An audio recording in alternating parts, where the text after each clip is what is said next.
Primeiramente, eu gostaria de pedir licença para sinalizar em Libras enquanto falo em português. É importante a gente celebrar aí a nossa acessibilidade e inclusão para pessoas surdas. O projeto Chamando Amor é um projeto apoiado aí pela Lei Paulo Gustavo, né? Tem o apoio da Prefeitura Municipal de Araxá e da Fundação Cultural Calmon Barreto. Hoje é um dia muito importante aqui para nós, né? Uma etapa de formação cultural, onde nós receberemos duas pessoas muito importantes no cenário da cultura afro-brasileira, principalmente na cidade de Araxá. E antes da gente começar esse bate-papo, eu gostaria de convidar aqui o Matheus Black para falar um pouquinho sobre essa trajetória do projeto. Black é um artista aí da cultura popular, né? Inclusive foi ele que produziu esse mural que vocês estão vendo aqui. Gostaria que vocês ficassem de pé e aplaudissem essa linda obra.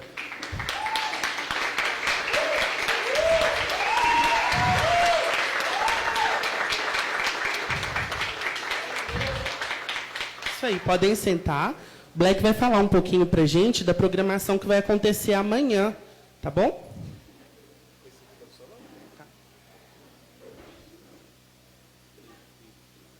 Duprar o microfone aqui para a gente, confio. Ei.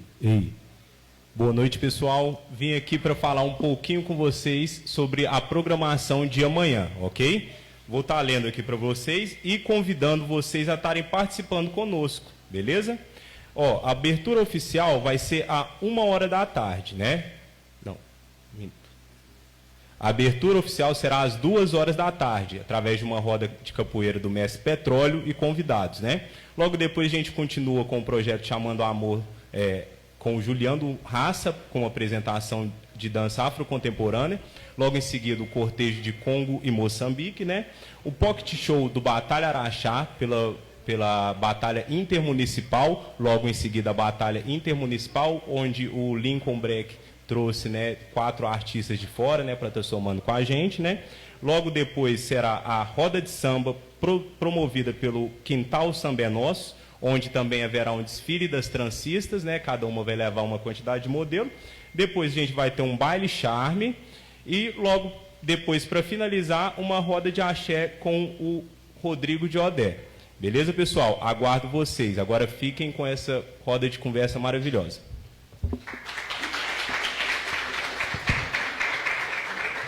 Obrigado aí, Black, por, né, contribuir com a gente.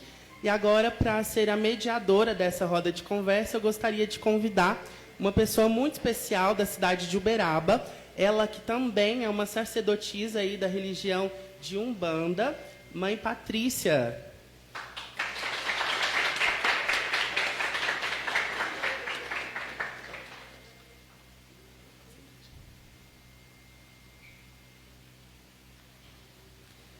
E os nossos convidados especiais, né? O pai Diel de Oxumaré. Ele que é um sacerdote aí da religião de Umbanda, também candomblé de Queto, né? Uma pessoa muito conhecida aqui na cidade, trabalha com uma pombogira muito fantástica, que é a Dona Navalha, muito conhecida aí na cidade toda, né? Agora recebemos também com aplausos o pai Rodrigo, Rumbono Rodrigo de Odé.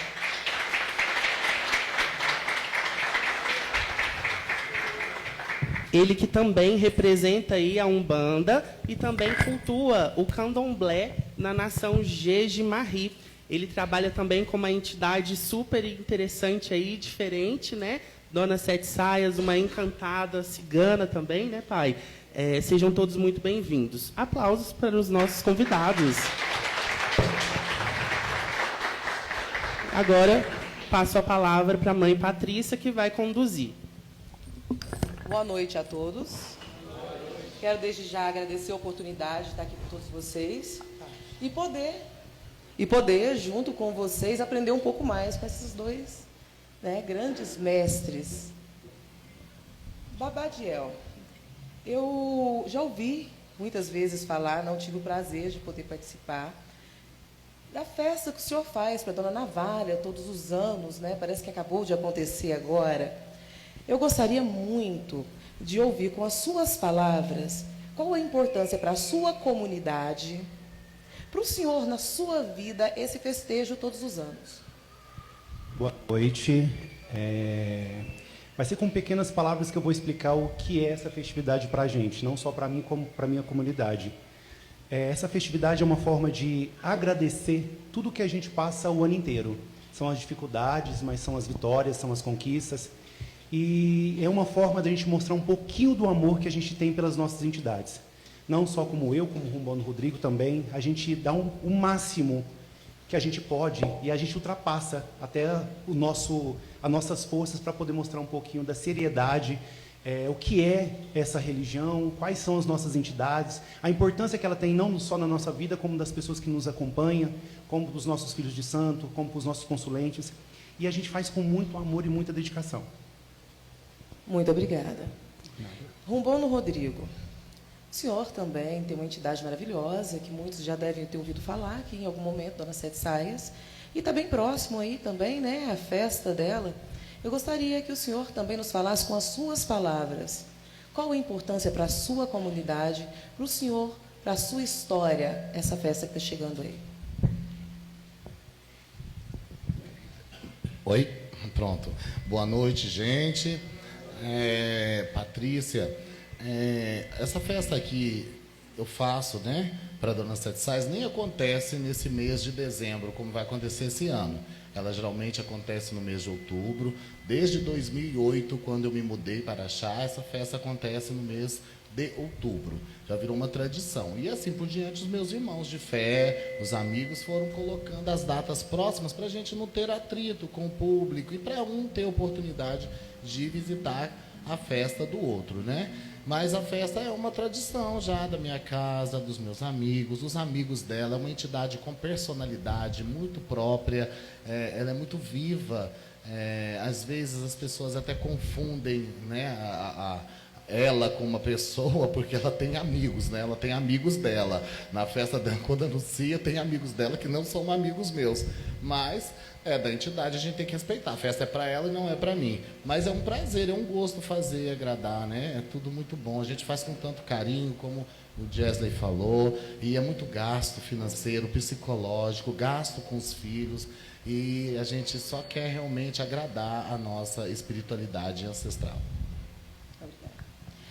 Eu elaborei algumas questões que eu gostaria, assim, de fazer um bate-papo de amigos mesmo, de trazer algumas dúvidas que eu acho que a maior parte das pessoas já trazem consigo e gostaria de ter oportunidade, muitas vezes não tem, né, de chegar num sacerdote e perguntar. Quero primeiro dirigir ao senhor, Babá. O que é uma casa de axé para o senhor? Para mim, eu vou resumir em uma pequena palavra: amor, dedicação, respeito, humildade. Casa de candomblé, primeira coisa que você, para poder adentrar dentro de uma casa de santo, você tem que saber que ali acaba a sua vaidade. É pé no chão, é respeitar o seu irmão, o seu mais novo, o seu mais velho, é pedir licença, é saber respeitar o seu mais novo, mesmo sabendo que ele é seu mais velho. Então, casa de candomblé, para mim, é totalmente amor, respeito e dedicação. Muito obrigada. Rumbono, para que serve o jogo de búzios? E ele é divino ou adivinho? Então, o jogo de búzios é um oráculo divino, não de adivinhos. As pessoas geralmente buscam, né, com uma consulta com o oráculo, que é o Mirim de Logum, para o sacerdote adivinhar o que está acontecendo na vida dela. Isso realmente acontece, não é que a gente adivinha, né? Nós temos o mensageiro, que é o Exu do jogo, que leva e traz as respostas. É tão rápido, é na velocidade da luz, é que nós não conseguimos perceber. E ele responde nas caídas das pedras, né? E aí o sacerdote acaba somando aquilo ali e trazendo a mensagem que realmente aquela divindade faz. Mas o jogo de búzios é divino, é uma conexão direta com tudo aquilo que está sobre nossas cabeças. Muito obrigada. Babá, qual a importância e o que representa uma iniciação? A importância de uma iniciação é você deixar toda a sua vaidade de lado, abdicar dos seus fracassos e dos seus poderes também, né? Porque algumas pessoas fazem iniciação pelo ego. E não é pelo ego que a gente faz iniciação, e sim pela dedicação. Dedicar noites em claro, dedicar o seu tempo que você poderia estar num funk, numa festa mundana, e você está ali na casa de santo, né? Com o seu umbigo ao pé de um fogão de lenha, ou até mesmo um fogão tradicional. E também aprender com o seu sacerdote, com o seu rumbono, com o seu pai de santo, com o seu padrinho de umbanda. Eu acho que isso é começar uma iniciação. É saber que não importa o estudo que você tem. Porque ali, a partir do momento que você adentra do portão para dentro, é você tirar o seu sapatinho do pé, colocar a sua humildade na frente e pedir os seus mais velhos e os seus mais novos a benção. Babá, continuando ainda com o senhor poderia falar para todos nós o que quer dizer babá, babalorixá?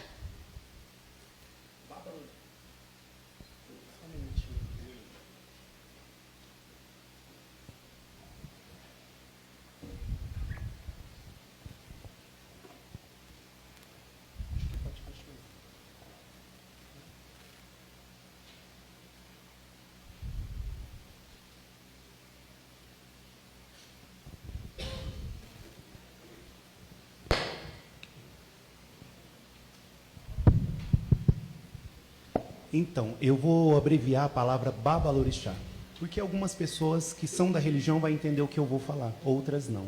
Babalorixá, para a gente, significa zelar do orixá, zelar da sentinela, do ori, do caminho das pessoas, também se abdicar também da nossa vida para poder estar encaminhando um filho, tirando dos vícios, dando um caminho de positividade, ensinando a humildade que não aprendeu em casa, ensinando a amar o seu próximo. Então, babalorixá se resume em uma só palavra: dedicação. Obrigada. Rumbono. O que significa rumbono?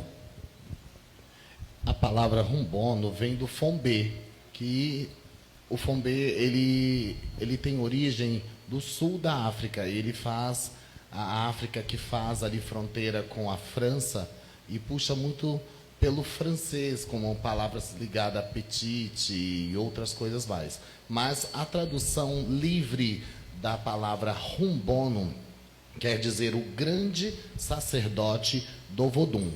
Não quer dizer que é o maior, gente, mas é a tradução livre, é o grande sacerdote do Vodum. Rumbono é essa tradução, não é outra. O rum é um abreviamento de Vodum, Rum, Vodum. Gbono quer dizer grande, o que cuida, o que realmente zela e trata. Então a tradução é essa, é o grande sacerdote do Vodum. Grata. Quais são os passos, babá, para um iniciado se tornar um sacerdote? Primeiramente, dedicação. Dedicação não só com o seu ilê axé, como para o seu babalorixá, como para a bandeira do seu axé. Se dedicar, né? Porque para poder se levantar tem que estar sentado. E é assim que a gente aprende, como passou em minha vida, como do Rumbono, a gente sentou, né, no chão para hoje estar de pé para poder ensinar. E nisso a gente aprende muito, não só a gente passa para as pessoas, como eles passam para a gente. Então, para se iniciar, a primeira coisa que você tem que ter de primordial na sua vida: dedicação ao seu orixá, amor ao seu orixá, amor ao seu irmão de santo e à sua casa de santo. Isso sim já é o abreviamento de você ter uma dedicação ali dentro do seu axé, da sua casa de axé, né? Da sua casa de Vodum. E eu acho que isso já é a soma de tudo, né? É dedicação, sempre. É o que eu tenho é o que eu passo para os meus. Obrigada. Rumbono. Por que as pessoas iniciadas nas religiões de matriz usam adereços como fios, mocã e pano da costa? Patrícia, toda pessoa iniciada dentro de uma religião de culto de matriz africana, ele se enfeita com todos os adereços ligado aos fios de conta, as miçangas coloridas, que traz toda a vida, alegria para aquele iaô, para aquela pessoa que está se iniciando. Porque todos aqueles que estão chegando ao mundo vêm chegando com alegria. Ninguém quer chegar com tristeza. Então o iaô, quando nasce, vem durante o percurso de 7 anos de iniciação, que eu costumo falar na minha casa que é uma faculdade que eles estão realmente se preparando para a maioridade e talvez se tornar um líder espiritual. Então, os adereços são importantes, servem como proteção para o corpo dessas pessoas contra ataques espirituais invisíveis, que são os nossos inimigos espirituais, os ajoguns que são falados aí hoje. Hoje ficou muito popular, né, dizer, com a chegada do Ifá, está muito popular dizer ajogum, mas são os nossos inimigos espirituais que cada ser humano que pisa nessa terra acostuma ter. São os nossos ataques, né? No nosso corpo, doenças. Isso é um inimigo. Quem que tem uma doença como amiga na vida? Ninguém tem. A doença é um inimigo espiritual, né? Os bloqueios que você tem na sua vida para alcançar o sucesso são inimigos espirituais. Então, os adereços, fios de conta, Mocan, Contregum, não são enfeites, gente. São realmente adereços necessários, precisos, e só quem se inicia passa pelos ritos de se recolher, de ficar imaculado, longe do mundo externo, né, com bebidas, um mundo profano, né? Longe de tudo isso, a pessoa se resguarda. Aí sim ela vai receber esses adereços. E esses adereços não é simplesmente passado um fio de conta, né? Ele come. Nós que somos sacerdotes, falamos esse linguajar, come. Por que come? Porque ele se fortalece. Ele é banhado num macilho de ervas, ele é banhado num macilho de sacrifício animal, para fortalecer e cruzar realmente o corpo daquela pessoa. Obrigada. Babá, por que vocês usam branco? A simbologia do branco em nossa religião simboliza a paz. Simboliza que as pessoas nos respeitem, independente da nossa cor, da nossa raça, da nossa religião, da nossa opção sexual. A gente só quer o respeito, chamado paz, e isso vem através do branco. Rumbono, o culto nacional brasileiro, Umbanda, Jurema, Quimbanda, pode se misturar com as religiões de matriz? Patrícia, me desculpa, pode repetir? O culto nacional brasileiro, as religiões cultuadas no Brasil, como Umbanda, Jurema, a Quimbanda, elas podem se misturar com o culto de matriz, com o candomblé? É claro que sim, Patrícia. Depende até que ponto, né? As energias não brigam. Eu falo isso o tempo todo na minha casa.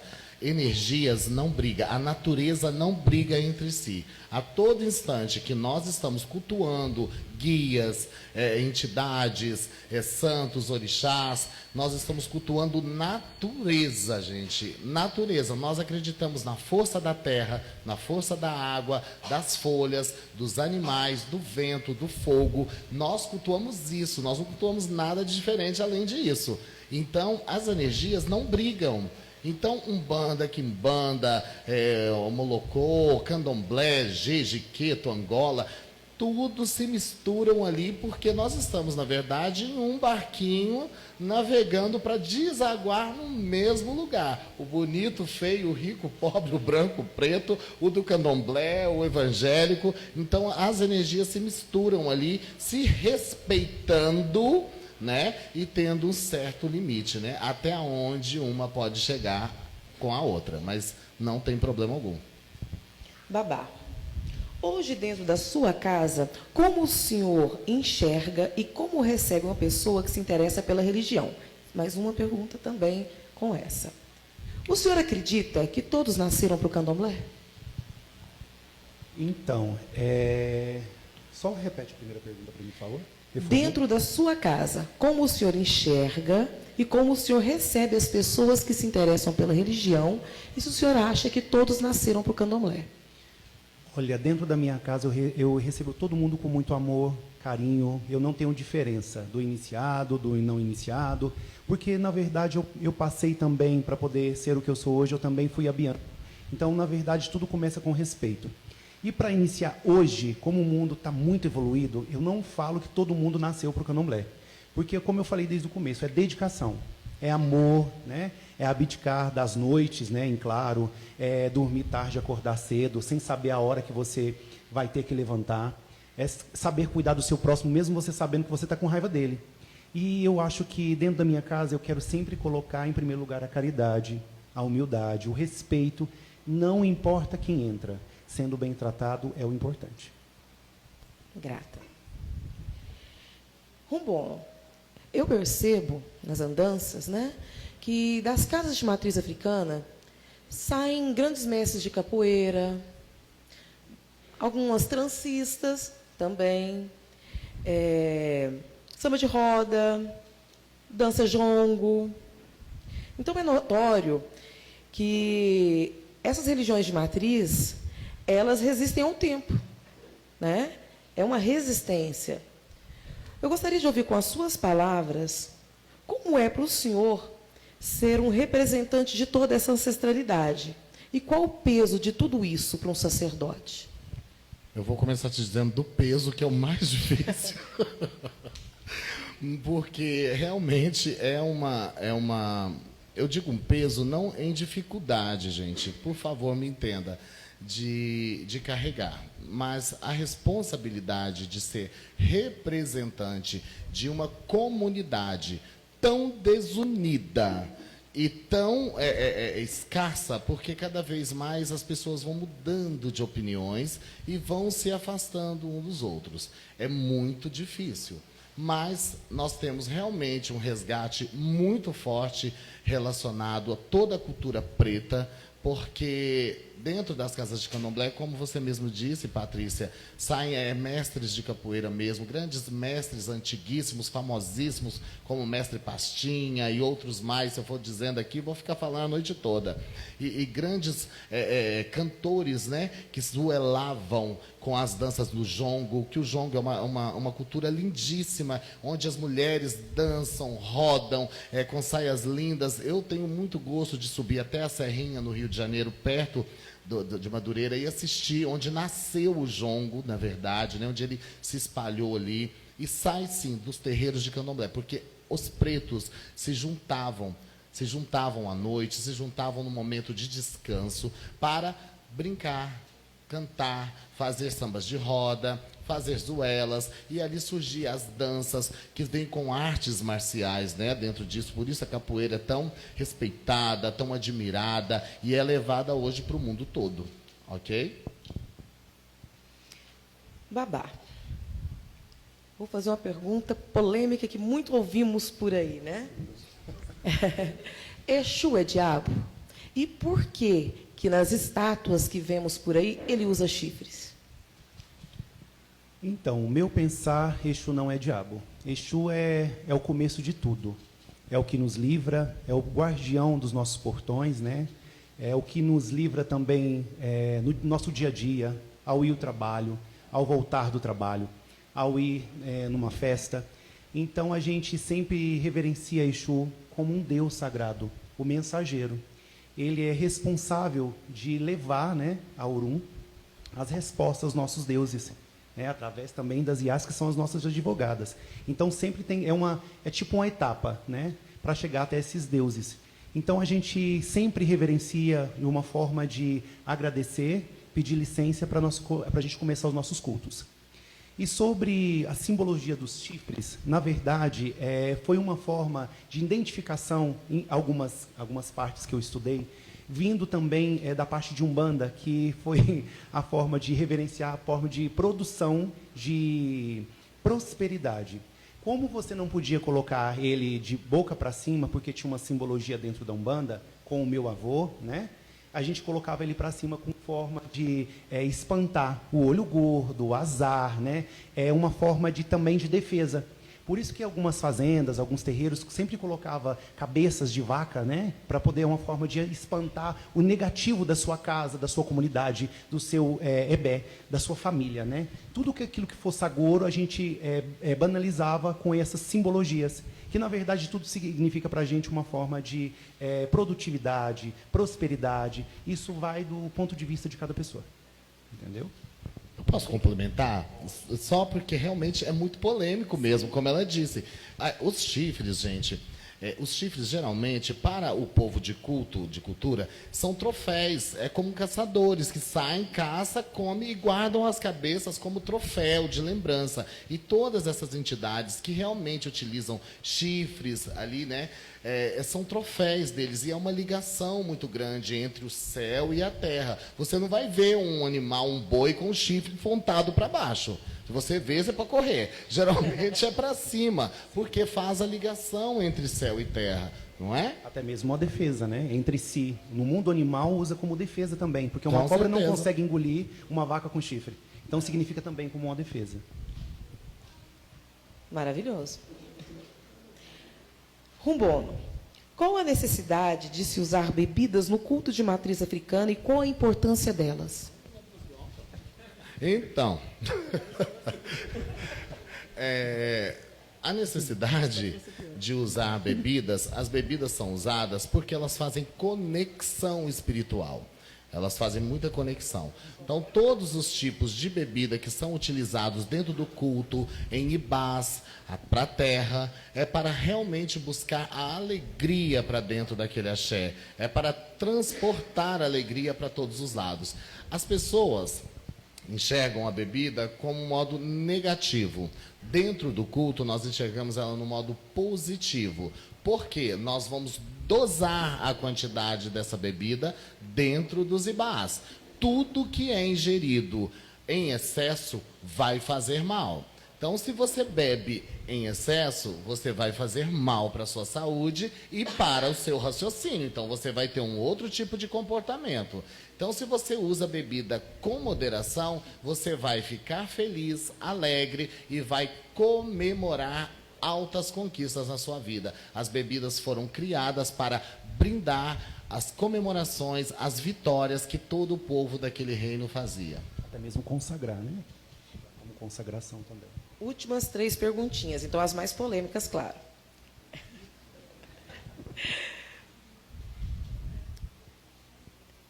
Babá, por que as religiões de matriz africana utilizam folhas, comidas e animais como oferendas? Na verdade, a gente usa folha como uma forma de consagração, de consagrar, né?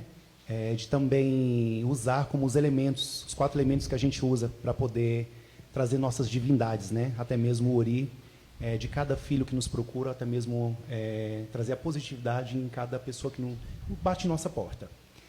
E então, repete a próxima.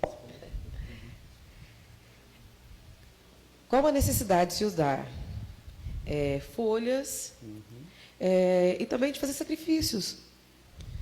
Então, o sacrifício, para algumas pessoas, as pessoas colocam como uma parte de monstruosa, mas na verdade não. Tudo é uma troca, né? Tudo dentro da casa de santo, a gente não usa para poder fazer uma maldade a alguém. A gente usa como uma troca. O cabrito a gente usa para poder fazer o nosso tambor, que é para os nossos toques. Tudo na casa de santo tem um significado. A gente não faz um sacrifício de um animal à toa para poder fazer uma maldade para alguém. É porque tem um significado daquele acontecido. As galinhas a gente usa até mesmo para poder fazer as jantas, né, dos nossos convidados, até mesmo dos nossos filhos, até mesmo dos nossos iniciados. Então, tudo tem um porquê. Nada é à toa das pessoas pensar que a gente está matando um animal à toa, porque tem um significado muito importante, né, veio até mesmo dos nossos ancestrais e passado para a gente, né, para a gente estar reverenciando e sabendo o porquê. Tudo que a gente vai fazer com um bicho, a gente não mata à toa. Tem uma cantiga específica para poder estar dizendo, né, aos nossos ancestrais, aos nossos deuses, o porquê a gente está fazendo aquele sacrifício. Até mesmo ajudar a tirar uma pessoa de um perigo de uma doença, de uma pessoa que está enferma, até mesmo usar como medicamentos, né? Então, tudo tem um significado. O porquê que a gente usa não só as folhas, como também os animais. Rumbono, como o senhor acredita que a cidade de Araxá enxerga as religiões de matriz africana? Eu não acredito, eu vejo, porque eu sinto isso. Patrícia, eu sinto isso de verdade, porque, como eu disse, eu repito, eu cheguei em 2008 e abri a minha casa, eu fui muito bem aceito, a momento algum eu passei motivos de preconceito relacionado à minha religião, não sei se as pessoas tinham medo por eu ser muito alto, preto, falava, esse negão vai me dar um couro se eu falar uma coisa, chama de macumbeiro, né? Mas eu nunca sofri esse tipo de ataque, né? Ainda bem, porque eu sou uma pessoa enérgica, eu iria responder à altura. Mas eu vejo que a cidade ainda tem pouco esclarecimento relacionado à religião, né? A candomblé, umbanda, quimbanda e outras mais, enfim, né? Eu acredito que tem pouco, muito pouco expandido, é muito pouco mostrado, né? As pessoas pouco se interessam. Eu sinto às vezes que eles têm um pouco de medo. Eu atendo muita gente evangélica na minha casa. É uma piada eu falar isso, mas é uma realidade. Eu não sei o que rola pela cidade, né? Porque o que é de ruim as pessoas vêm falar pra gente. Mas o de bom que a gente faz, as pessoas geralmente não falam. Mas eu acredito que eu tenho uma boa fama com o jogo de búzios, porque eu atendo bem, entendeu? Graças a Deus eu vivo disso. E eu atendo gente evangélica. E eu fico assim assustado. Às vezes eu paro, eu estou atendendo gente 8 horas da noite, o carro está parado lá na outra esquina. E as pessoas, então, acreditam, confiam, né? Mas é muito pouco divulgado a nossa cultura, é muito pouco conhecida, as pessoas têm uma resistência. Eu vejo aqui hoje, gente, nada contra, pelo amor de Deus, me entenda, tá? Mas você vê hoje, as casas de candomblé tem mais pessoas brancas do que pessoas negras lá dentro. As igrejas evangélicas estão cheias de pessoas pretas lá dentro. Eu sinto muito ferido com tudo isso, por ver todo o trabalho que a minha ancestralidade teve para deixar uma cultura tão rica para nós, tanto dentro da culinária, das rezas, benzições, costumes, vestes, tranças, moda, dança, sendo apagado, entendeu? Eles sendo esquecido isso. Então, eu acredito que a cidade precisava divulgar mais, realmente, a nossa cultura, até para o povo preto ter um pouco de interesse, porque eles cresceram, infelizmente, ouvindo que candomblé, umbanda, é coisa do demônio, é coisa ruim. E não é assim. Para começar, o demônio nem faz parte da minha religião. O demônio é católico. O capeta é católico, ele não é da umbanda. Tem capeta lá no seu terreiro, ô Juliano Raça? Não tem. Tem na sua casa? Na minha não tem, gente. Isso são inimigos, a força negativa da Igreja Católica. Os meus inimigos, a força negativa da minha religião se chama Jogum. São inimigos que eu disse aqui agora mesmo, são energias. Eu não tenho imagem, eu não cultuo imagem. A minha casa não cultua imagem, nada contra, todo mundo pode cultuar, mas a imagem de gesso foi criada pelo homem. Eu cultuo natureza, eu cultuo uma pedra. A minha força está na pedra, não está na estátua de gesso criada por um homem, né? Então, essas diferenças. Então, eu acho que todas as religiões podiam andar junto de mãos dadas, mas eu não vou conseguir fazer isso.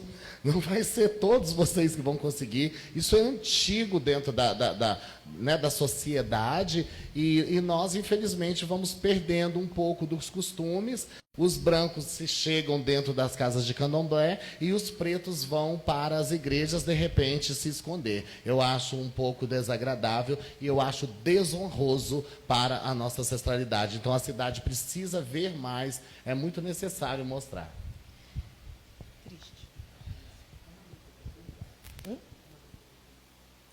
Só uma última. Babá e Rumbono, essa pergunta é para ambos.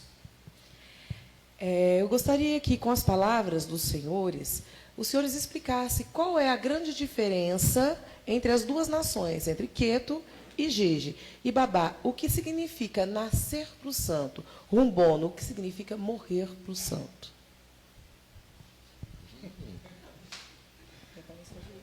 Você ou eu? Pode ir? Então eu vou dizer aí, ó. A diferença entre as duas nações, eu digo porque eu fui iniciado em Queto, então eu posso dizer com propriedade. o que tu faz um adoço. Eu não vou nem entrar muito a fundo, gente, que de repente vocês não vão entender. Para entender, é preciso frequentar uma casa de axé. Às vezes não é nem você entrar lá dentro e virar filho de santo, mas se você frequenta aquela casa, você conhece um pouco da cultura e dos costumes. O adoço é você realmente colocar um fim em todo aquele passado das pessoas. Dentro do jeje, nós temos um processo de bolar e ficar 7 dias bolado. Então, é o sentido, a pessoa morre para nascer novamente. O simbolismo desse bolar é que a pessoa morre e nasce novamente. É o ressuscitar, é o renascer para a nova vida, para o novo caminho. Por isso a iniciação. Por isso se raspa a cabeça da pessoa. Não se raspa apenas para tirar a vaidade daquela pessoa. É para que ela recomece uma nova trajetória na vida, tendo oportunidade de fazer tudo diferente que ela fez lá atrás. Então, no meu ponto de vista, o candomblé com o jeje não se muda nada pelos olhos das pessoas lá fora. Mas para a gente que está dentro muda sim. Que são as cantigas, o jeito de reverenciar os santos, né? O dialeto também muda, também as saudações. O quarto de santo também, quando vai recolher um iaô, tudo isso muda. Mas, na verdade, se torna um só. Porque eu preciso do rumbono, o rumbono precisa de mim. Eu acho que, na verdade, se tornam um só. Algumas pessoas aqui na cidade de Araxá, eu vejo muitas pessoas colocar como uma rivalidade. Não tem rivalidade. Eu respeito ele, ele me respeita, e, na verdade, se torna um só. Porque, se for para olhar pelo meu antigo, Babameu Xumaré, ele é o rei de Jeje. Não é isso, pai? É o rei de Jeje. Então, tem histórias que falam que ele é o patrono, né? Tudo dentro do jeito é arroboboi, a saudação é arroboboi. É o patrono. Então, não se torna um inimigo. Se torna um só. Só muda as vestimentas, né? As aparamentações, as saudações. E isso que muda de uma nação para outra. Muito obrigada. Sacerdotes, eu aprendi que cultura é todo o saber humano passado de uma geração para outra. Eu creio que as religiões de matriz africana, apesar de tão criticadas como elas são, elas resistem até hoje justamente por esse fato. Sempre o mais novo, aprendendo com o mais velho e passando para o seu mais novo e existindo esse respeito. Então, eu quero agradecer a oportunidade de estar aqui diante dos dois sacerdotes e poder esclarecer as minhas dúvidas, poder sanar essas minhas dúvidas. E quero também passar essa oportunidade para as pessoas que estão sentadas. Alguém de vocês gostaria de fazer alguma pergunta direcionada aos sacerdotes?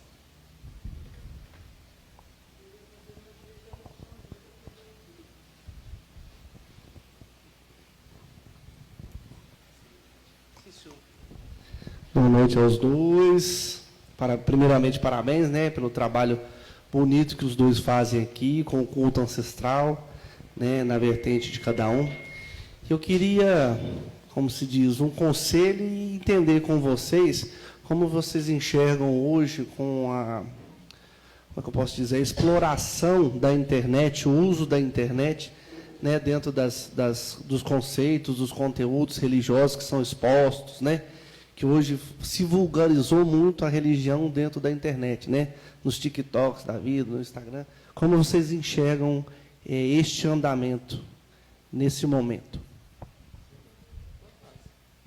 Então, para o meu ponto de vista, eu acho que atrapalhou bastante a nossa religião. Porque hoje em dia as pessoas não querem ir para dentro de uma casa de candomblé aprender. Ela vai na internet, no Babagugo, né, pesquisa e fala, eu sei, e quer responder até mais alto que o pai de santo, que está lá na lida, né? Porque, como o Rumbone, ele vai para o Rio e eu vou para Brasília para poder aprender com os nossos mais velhos. Então, a gente quer passar para os nossos aquilo que a gente aprendeu. Hoje, você vai ensinar uma coisa dentro da casa de candomblé, ele fala, não é assim não. Fala, mas onde você aprendeu? Na internet. Eu falei, mas aonde você viu? No Google, no TikTok. E isso vem escandalizando, né? E também apedrejando mais aos olhos das pessoas lá fora. O que a gente tenta fazer com tanto amor, levar com tanta dedicação, o que é Umbanda, o que é o candomblé, o que é iniciação, o que é Dona Sete Sais, o que é Maria Navalha, o que é Seu Tranca-Rua e várias outras entidades, né? Diversas que tem por aí, né? Como tem Mãe Patrícia também. Então, assim, a gente vê que fica meio que banalizado tudo aquilo que a gente aprende. Porque você não precisa, pelo ponto de vista das pessoas, ir mais na sua casa de candomblé. Você aprende tudo pela internet. Hoje tem a apostila de iniciar uma pessoa, mas não é a mesma coisa que você está no dia a dia, do que está fazendo, né? O rumbono tem um porquê que ele dobra a vela. Eu tenho um porquê que eu dobro a vela para a direita ou para a esquerda. Cada um aprende de uma forma. Mas eu não vou na casa dele para poder falar, rumbono está errado. Não, eu vou perguntar, meu velho, por que o senhor faz assim? E ele vai me explicar pelo ponto de vista dele. Mas as pessoas hoje em dia, o seu mais novo quer passar na frente do seu mais velho. Então, infelizmente, o meu ponto de vista, a internet não vem nos ajudando, vem nos atrapalhando. Com certeza, eu concordo plenamente com o Babá Jesley, porque eu acho simplesmente ridículo, uma falta de respeito muito grande com a religião e com o nosso antepassado.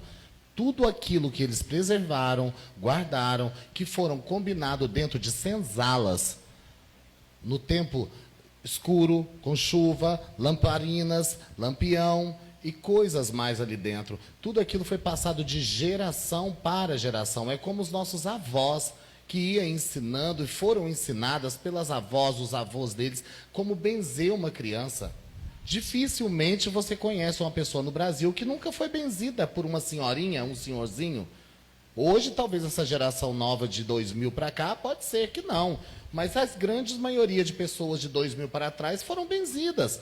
Então, isso é tradição. E candomblé é isso aí. É buscar a tradição. A nossa religião é passada vocalmente, gente. É tradição. Já se fala. Não tem nada mais forte do que a tradição dentro do culto ancestral.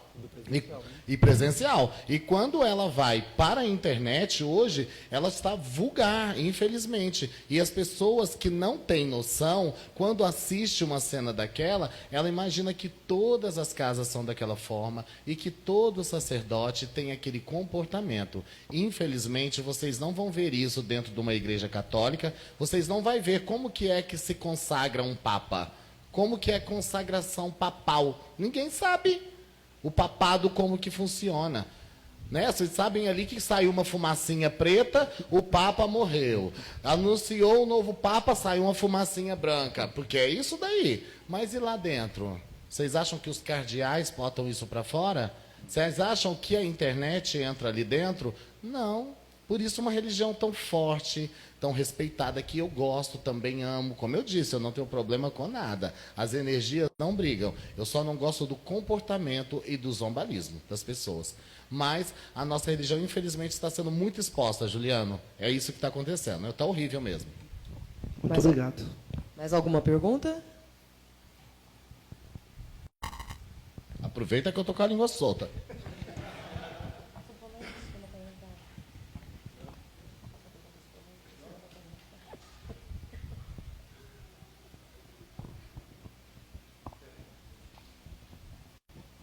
Boa noite a todos, todos bem? Na minha casa, eu sou filha do Babá Jesley. Na minha casa, a gente tem uma aceitação muito grande com pessoas LGBTQIA+. Tanto que eu tenho as minhas irmãs trans, que usam baiana, que se apresentam na roda e sempre muito bem vestidas, muito bem arrumadas. E eu queria saber como que para a religião como um todo, como que a gente acolhe? Porque ainda tem muita discussão sobre muitas coisas na nossa religião. Então, por quê? Como que a gente vai conseguir trazer algo não tão novo, mas uma discussão que está por agora, numa religião tão antiga?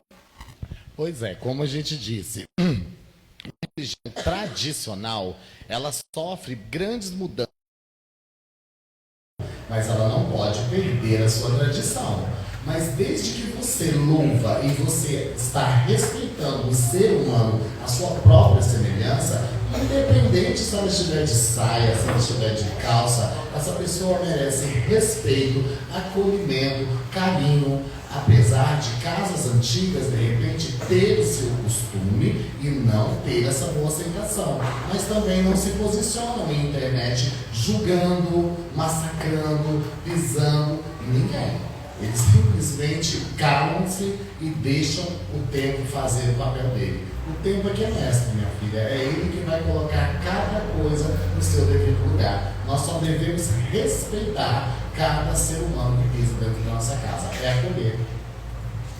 Assim, na verdade, eu fico até meio que perdido sobre essa pergunta, porque eu vivo todos os dias com crítica. Porque dentro da minha casa tem as minhas filhas trans, né?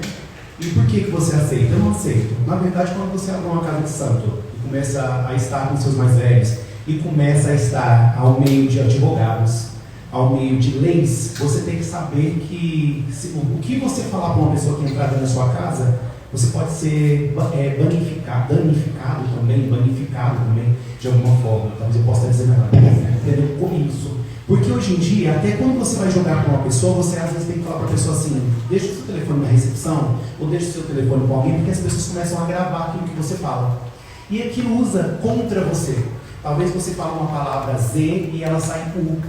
Então, automaticamente, eu dei a minha cara para poder bater, porque dentro da minha casa de axé tem pessoas formadas como advogadas, né, como na parte de administrativas, contabilidade, enfim, né, variações de pessoa. Eu comecei a dar minha cara para bater porque quando você fala e lê axé é casa da força. Então você está ali não para poder aceitar tudo que a pessoa traz de fora para dentro, mas também para lidar e aprender. Eu não vou colocar minhas filhas trans para poder fazer o papel que quem faz é uma mulher, uma Iabá, né, que tem útero. Lógico, eu sei separar um papel do outro, mas também eu tenho que aprender a respeitar, como o Rumbano falou, né? Os mais velhos, eles não aceitam, mas hoje entende, né, por uma parte, o que a gente passa para poder estar lidando com a lei, né? Até mesmo pela aceitação do nome, pela aceitação das vestimentas, pela aceitação da caracterização, né, da mudança do corpo, como teve até mesmo uma polêmica que eu estava vendo na internet quando eu estava em Brasília, que foi um rapaz que chamava Cristiano e falou que ele era de Jeová. Mas todo mundo perguntou, mas por que Cristiano de Jeová? O homem não é de Jeová. Ele disse, bom, doutor, ele levantou todas as críticas possíveis. Ele disse assim, eu sou cristiano de Jeová porque, na verdade, quando eu era menina, eu iniciei nova de Jeová. Então, depois eu não me encontrei naquele corpo. E hoje eu virei um cristiano. Mas eu não gosto de lembrar do meu passado, por eles, preconceito que ele passou, eu virei um cristiano de Jeová. Então, as pessoas têm que começar a entender o que a pessoa passou para aceitar aquela transição, para aceitar o que ela vive até os dias de hoje, até mesmo dentro da religião, dentro da igreja, né? Porque hoje em dia a gente vê até mesmo igreja, né, com casal gays, né? Só que não é da mesma forma que a gente vê, porque sempre tem a crítica. Então sempre o Babadiel é polêmico com essa questão, mas eu não estou aqui perante até mesmo o Rumbono para poder desfazer o que os nossos mais velhos nos passam. Mas eu faço a aceitação sim, porque eu estou aqui para aprender. E eu não estou aqui para poder verificar o que as minhas filhas passam, né, perante aos olhos da sociedade, né, que é o preconceito, até mesmo que vem da nossa família em primeiro lugar, porque pensa que é uma coisa que a gente escolhe desde o nosso umbigo, mas na verdade não. Vem de genética, você ser o que você é. Então, por isso que eu já estou meio que abreviando o que as pessoas me perguntam, até mesmo em mensagem, em Instagram, por que eu aceito. Não é que eu aceito pessoas, até mesmo dentro da casa de candomblé, não que eu aceito tudo, deixando bem claro, tá? É isso. Mais alguma pergunta? Bom, eu quero agradecer a oportunidade não só com os sacerdotes, né? Eu já agradeci, mas a oportunidade com vocês também. Quero parabenizar a cidade de Araxá, porque eventos como esse são muito raros na minha cidade. Sair de lá para poder prestigiar aqui. Certo? E, gente, é muito bonito, né? Parabéns ao artista, olha que painel maravilhoso.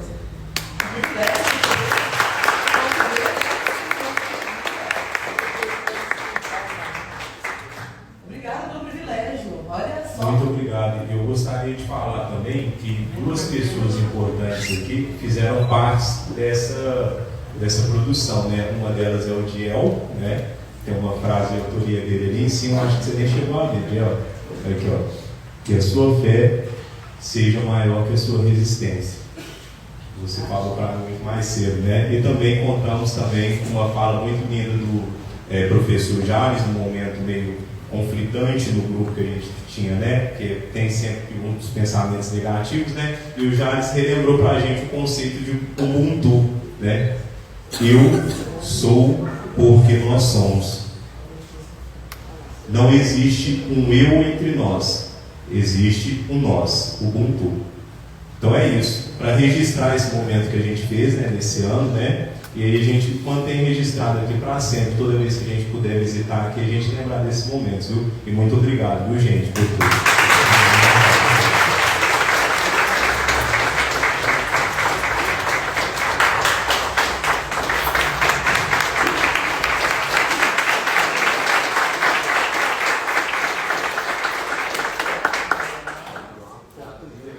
Faz lá,